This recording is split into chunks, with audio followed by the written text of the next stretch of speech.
Dear student, पिछली video में देखा कि 19वीं 20वीं शताब्दी में जो सामाजिक और सुधार आंदोलन हुए उसके क्या क्या उत्तरदायी कारण रहे थे।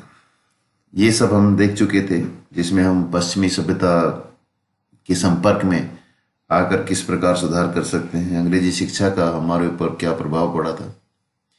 उसके बाद उस शिक्षा से देखा नया सामाजिक वर्ग, एक मध्यम वर्ग उदय होता है और फिर उसमें सामाजिक गतिशीलता आती है।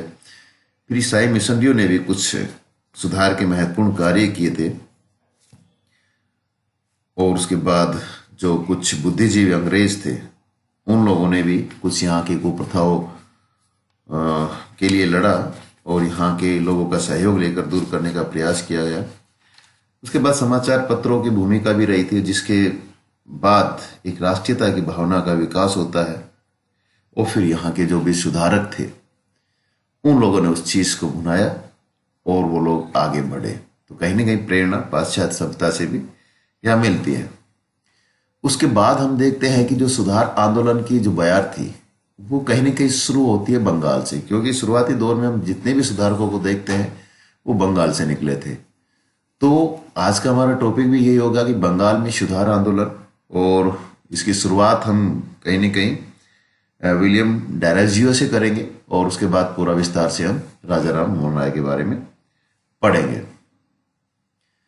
तो विलियम डैराजियो की शुरुआत हम कर रहे हैं यहाँ पे। तो इसमें देखा है कि जो समाज सुधार की लहर थी सबसे पहले हम बंगाल से देख सकते हैं, और इसका ये कारण रहा था कि इस प्रांत पर अंग्रेजों ने सबसे पहले अपना शिकंजा जमाया था। क्योंकि शुरुआत जो थी वो अंग्रेज बंगाल से ही करते हैं, अपनी कोठियां स्थापित करते हैं, व्यापारिक के रूप में आते हैं, लेकिन राजनीतिक जो एक सत्ता का प्रादुर्भाव भी होता है बंगाल से होता है। चाहे वो 1757 की लड़ाई हो, बक्सर की लड़ाई हो, तो वो ये घूम फिर के यही क्षेत्र रहता है और बंगाल ही अंग्रेजों की गतिविधियों का यहाँ केंद्र रहा था। सर्वप्रथम बंगाली ही अंग्रेजी शिक्षा एवं पाश्चात्य जगत के संपर्क में व्यापक रूप से आए थे और इसका परिणाम यह रहा कि सुधार आंदोलन के लिए बंगाल ने ही भूमि तैयार हिंदुस्तान में की थी। एशियाटिक सोसाइटी के कार्यों ने भी प्राचीन भारतीय साहित्य जो थे, धर्म, कला और प्रकाश में लाने का प्रयत्न उन लोगों ने किया और भारतीयों में एक अतीत के प्रति जो गौरव था, प्रेम और कुप्रथाओं को दूर करने की भावना भी वो लोग जगाते हैं। इस दिशा में बंगाल में राजा राम मोहन राय और पंडित ईश्वर चंद्र विद्यासागर का नाम महत्वपूर्ण हम इस कड़ी में जोड़ सकते हैं। तो एक ब्रीफिंग थी। अब हम देखते हैं कि युवा बंगाल आंदोलन जो चला था उसके बारे में देखते हैं कि जो सबसे पहले बंगाल में नवचेतना लाने का जो प्रयास किया था वो यंग बंगाल आंदोलन ने किया था और इसका विकास 19वीं शताब्दी के तीसरे चौथे दशक में बंगाल में हुआ था। इस समय अंग्रेजी शिक्षा प्राप्त बंगालियों का युवा वर्ग उभरा और जिसने राष्ट्रीयता पर बल दिया और पुरातन व्यवस्था एवं परंपराओं पर तीर प्रहार किया था। इस आंदोलन का नेता एक एंग्लो इंडियन युवक हेनरी विलियम डैराजियो, जिसका हम मान सकते हैं 1819 से 31 के बीच में था। वह कोलकाता के हिंदू कॉलेज में अध्यापक था। उसके विचार जो थे वो फ्रांस की राज्य क्रांति और वहां तत्कालीन विचारधाराओं से प्रेरित थे। उनके ही विचारों से बंगाल का जो युवा वर्ग है वो बहुत ज्यादा प्रभावित हुआ था और उसने बंगाल की युवा पीढ़ी को, विशेषकर छात्रों को, स्वतंत्र एवं विवेकपूर्ण ढंग से सोचने, तर्क करने, पुरातन परंपराओं को तोड़ने, समानता, स्वतंत्रता एवं सत्य पर बल देने के लिए उत्प्रेरित किया था। तो ये लाइन बहुत इंपॉर्टेंट है युवा बंगाल आंदोलन के लिए। आपको नाम याद रखना, विलियम डैराजियो बंगाल का था, हिंदू कॉलेज का अध्यापक था और ये जो उसने वाक्य दिया था कि विवेकपूर्ण ढंग से सोचना और तर्क करने, पुरातन परंपराओं को तोड़ना, समानता, स्वतंत्रता पर बल देना, ये सब चीज युवा बंगाल आंदोलन ने शुरू की। उसके अनुयायी डैरोजियन या बंगाल के नाम से भी विख्यात थे और इन लोगों ने रूढ़िवादी परंपराएं और कुरीतियों के खिलाफ अपनी आवाज उठाई और उसके बाद ये बताया था कि नारियों को भी शिक्षित करना बहुत जरूरी है। तो इसमें देखते हैं कि इस आंदोलन का योगदान नेगेटिव परिप्रेक्ष्य में यहाँ मान रहे हैं कुछ, लेकिन फिर भी इसने प्रेस की स्वतंत्रता, प्रवासी भारतीयों के साथ सौम्य व्यवहार, जमींदारी अत्याचारों से पीड़ित जनता को राहत देना और उच्च सरकारी सेवाओं में भारतीयों की नियुक्ति, ऐसे प्रश्नों पर जनमानस को वो उद्वेलित करता है, उसमें अंदर तक उनको प्रभावित करता है। और इसका परिणाम ये निकला कि बहुत युवा समर्थक जो थे वो डैरेजियो के समर्थक हो जाते हैं। इसी अपने क्रांतिकारी विचारों के चलते डैरेजियो को अपनी नौकरी से भी हाथ धोना पड़ा था, क्योंकि यहाँ रूढ़िवादी परंपरा के जो लोग थे उसको पीछे हाथ धोकर पड़ गए थे, तो कहीं न कहीं उसकी कीमत उसको चुकानी पड़ती है। यही देख रहे कि जो यंग बंगाल के सदस्य सामाजिक और धार्मिक बंधनों को तोड़ते थे, यथार्थ से इनका कम संबंध था, संगठन का इनमें अभाव था, समाज से कटे हुए लोग थे, अतः इन्हें रूढ़िवादियों का व्यापक विरोध भी यहां सहना पड़ा था। जब डैरेजियो की मृत्यु हो जाती तो उसके पास पश्चात यह आंदोलन धीरे धीरे समाप्त हो जाता है, परंतु फिर भी हम ये मान सकते हैं कि बंगाल में चेतना का प्रारंभ करने का श्रेय हम डैरेजियो को दे सकते हैं। सुरेंद्रनाथ बनर्जी भी इस आंदोलन के बारे में अपने विचार व्यक्त करता है कि डैरेजियो के अनुयायी बंगाल में आधुनिक सभ्यता के अग्रदूत और हमारी जाति के पिता थे, जिनके सद्गुण उनके प्रति श्रद्धा पैदा करेंगे और जिनकी कमजोरियों पर कुछ विशेष ध्यान नहीं दिया जाएगा। ठीक है, कुछ आंदोलन थे, कुछ कमजोरियां होती है, लेकिन यह है कि कहीं न कहीं बंगाल में चेतना का संचार युवा बंगाल आंदोलन करता है।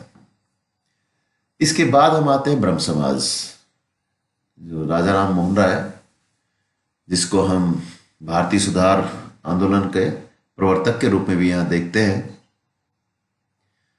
तो हिंदू धर्म में पहला सुधार आंदोलन ब्रह्म समाज को माना जाता है, जिस पर आधुनिक पाश्चात्य विचारधारा का बहुत प्रभाव पड़ा था। 1774 से 1833 का जो एक कार्यकाल है वो राजा राम मोहन राय के बारे में हम देख सकते हैं। वह बहुत बड़े विद्वान थे, बहुत सी भाषाएं जानते थे, जिसमें अरबी, फारसी, संस्कृत, अंग्रेजी, फ्रांसीसी, लातीनी, यूनानी और हिब्रू भाषाएं वो लोग जानते थे, राजा राम मोहन राय। इन सबके ज्ञान के फलस्वरूप उसका मन उन रूढ़ियों से हट गया था जो प्राय एक बंगाली को बांधे रखती थी। प्राचीन जो रूढ़िवादी था उनसे भी वह खिन्न था। राजा राम मोहन राय एक बहुमुखी प्रतिभा के व्यक्ति थे, परंतु उन्हें धर्म सुधार से विशेष प्रेम था। जिस समय पाश्चात्य शिक्षा से प्रभावित होकर तरुण बंगाली ईसाई धर्म की ओर आकर्षित हो रहे थे, उस समय राजा राम मोहन राय हिंदू धर्म के एक रक्षक के रूप में सामने आता है।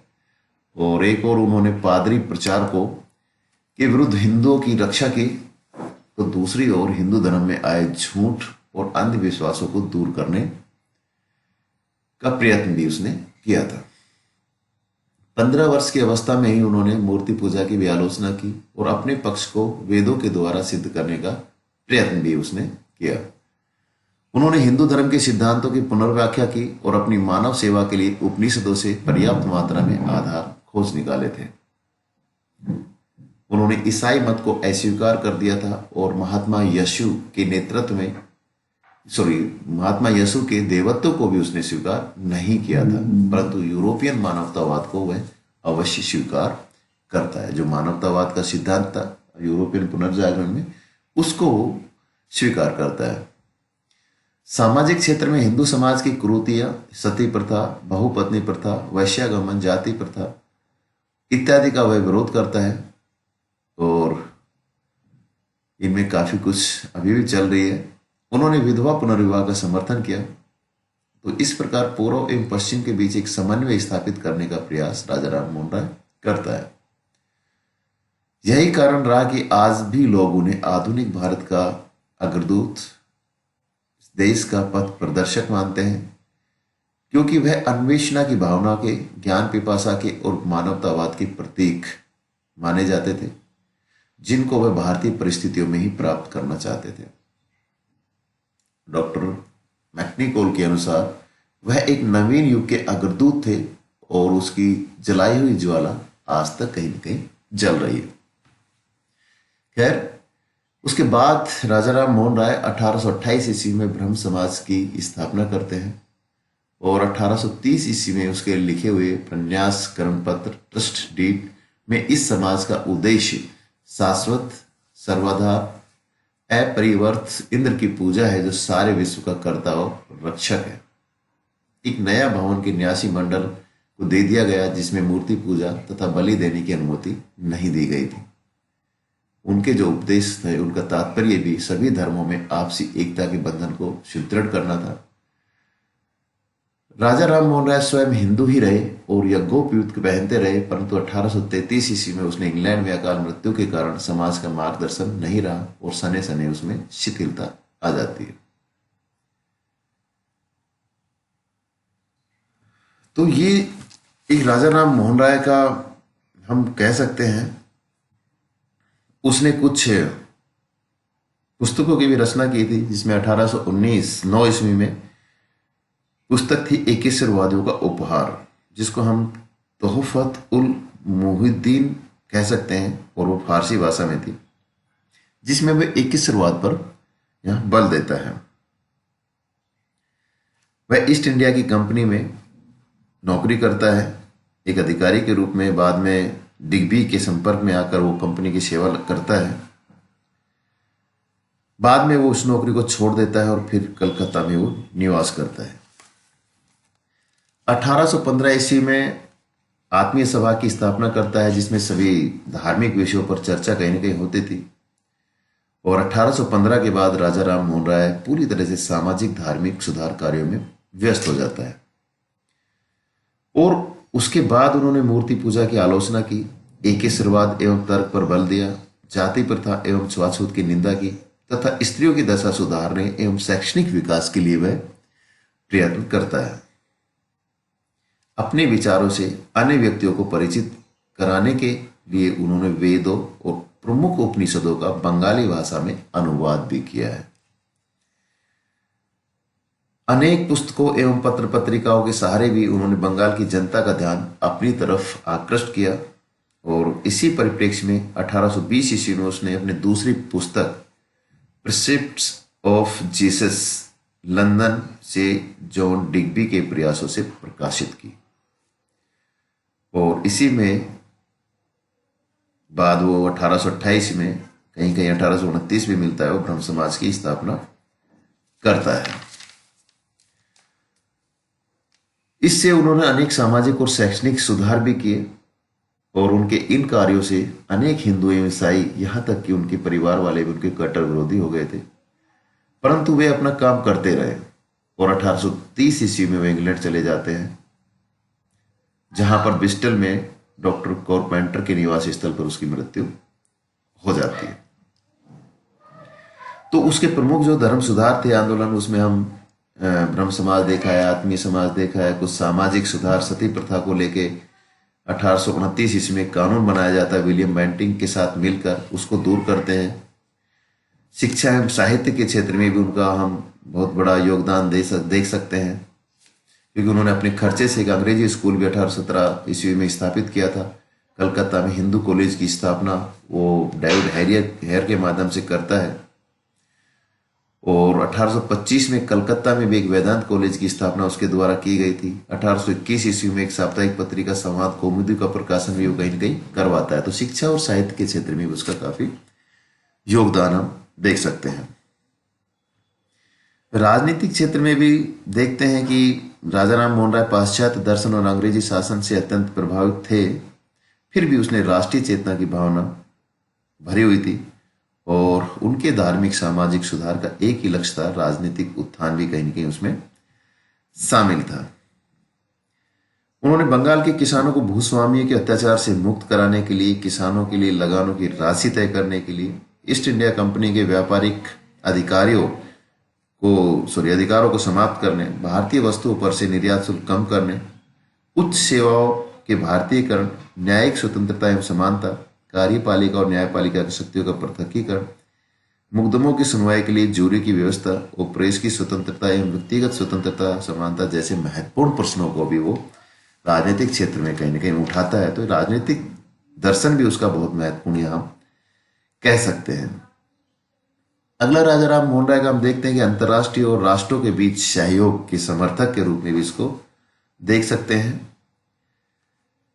क्योंकि भारत में रहते हुए भी उन्होंने अंतर्राष्ट्रीय घटनाओं में भरपूर दिलचस्पी ली थी। उन्होंने विश्व में हो रहे अनेक जगह स्वतंत्रता, जनतंत्र और राष्ट्रीयता के आंदोलन का समर्थन किया था। जैसे 1821 ईस्वी में नेपल्स की जो क्रांति की विफलता से वे अत्यंत दुखी और उद्वेलित हो गए थे। इसी प्रकार स्पेनिश अमेरिकन क्रांति की सफलता से भी वे अत्यंत हर्षित हुए थे। आयरलैंड के जमींदारों के अत्याचारों को भी सार्वजनिक रूप से वह निंदा करता है, और इतना ही नहीं, उन्होंने तो यह भी सार्वजनिक रूप से घोषणा की थी कि अगर संसद रिफॉर्म बिल पास करने में असफल रहती है तो वे ब्रिटिश साम्राज्य छोड़कर चले जाएंगे। अपने विचारों का प्रचार करने के उद्देश्य से वे 1830 ईस्वी में इंग्लैंड गए थे और भारत में सुधारों के समर्थन में एक जनमत तैयार किया था उन्होंने। तो वे एक अंतर्राष्ट्रीय कांग्रेस की स्थापना कहीं न कहीं करना चाहते थे। तो ये एक ओलावर हम देख सकते हैं राजा राम मोहन राय का, चाहे ब्रह्म समाज हो, आत्मीय समाज हो, उसकी कुछ पुस्तकें हो, राजनीतिक उसका दर्शन हो, शिक्षा और साहित्य के क्षेत्र में उसका योगदान हो, सामाजिक क्षेत्र में सती प्रथा जैसे कानून लेके आना उस समय बहुत बड़ी चुनौती के रूप में था, जिसका विरोध भी उसको कहीं न कहीं झेलना पड़ा था। विधवाओं की दशा सुधारने के लिए उसने काम किया, बहु विवाह प्रथा समाप्त करने की कोशिश की, वैश्यावृत्ति को समाप्त करने की कोशिश की, और स्त्रियों को शिक्षा दिलाने में और उनको संपत्ति दिलवाने में भी उन्होंने महत्वपूर्ण प्रयास कहीं न कहीं किया है। तो कुल मिलाकर देख सकते हैं कि राजा राम मोहन राय भारतीय पुनर्जागरण के अग्रदूत एवं आधुनिक भारत के निर्माता कहे जा सकते हैं। यद्यपि अनेक विद्वान इस मत से असहमत है। शिक्षा, साहित्य, धर्म, समाज, राष्ट्रीय मामलों के संदर्भ में उन्होंने महत्वपूर्ण भूमिका निभाई। उन्होंने धार्मिक रूढ़ियों और सामाजिक कुप्रथाओं के विरुद्ध कड़ा संघर्ष किया। अनेक प्रतिरोधों के बावजूद अपने प्रयासों से वे कुछ हद तक सफल रहे। उनके कार्यों का मूल्यांकन करते हुए डॉक्टर जकारिया ने लिखा है कि राजा राम मोहन राय और उनका ब्रह्म समाज भारत के सभी सुधार आंदोलन, चाहे वह हिंदू धर्म, समाज तथा राजनीति के हो, के आरंभिक बिंदु थे। डॉक्टर बिपिन चंद्रा भी बोलते हैं कि उन्होंने 19वीं सदी के पूर्वार्ध में भारतीय आकाश के सबसे चमकीले सितारे के रूप में रखा है। सुमित सरकार और आरसी दत्त के शब्दों में भी कहा जा सकता है कि उन्होंने बुद्ध के पश्चात भारतवर्ष को इस अवस्था में रखा ताकि वे समूची मानव जाति को आध्यात्मिक संदेश दे सके और निर्णयकारी राष्ट्रीय इतिहास की दौड़ प्रारंभ कर सके। तो ये था राजा राम मोहन राय का एक मूल्यांकन, जो भारतीय सामाजिक सुधार आंदोलन के एक अग्रदूत के माना जाता है। और इसमें ये बताया गया था कि पहले बंगाल से किस प्रकार इस आंदोलन की शुरुआत होती है, और कुछ पहले हमने डेजोरियो के बारे में बताया था। तो ये था ब्रह्म समाज, राजा राम मोहन राय और युवा आंदोलन डेजोरियो के द्वारा स्थापित, जो बंगाल से प्रारंभ हुए थे सामाजिक सुधार आंदोलन के रूप में। Thank you.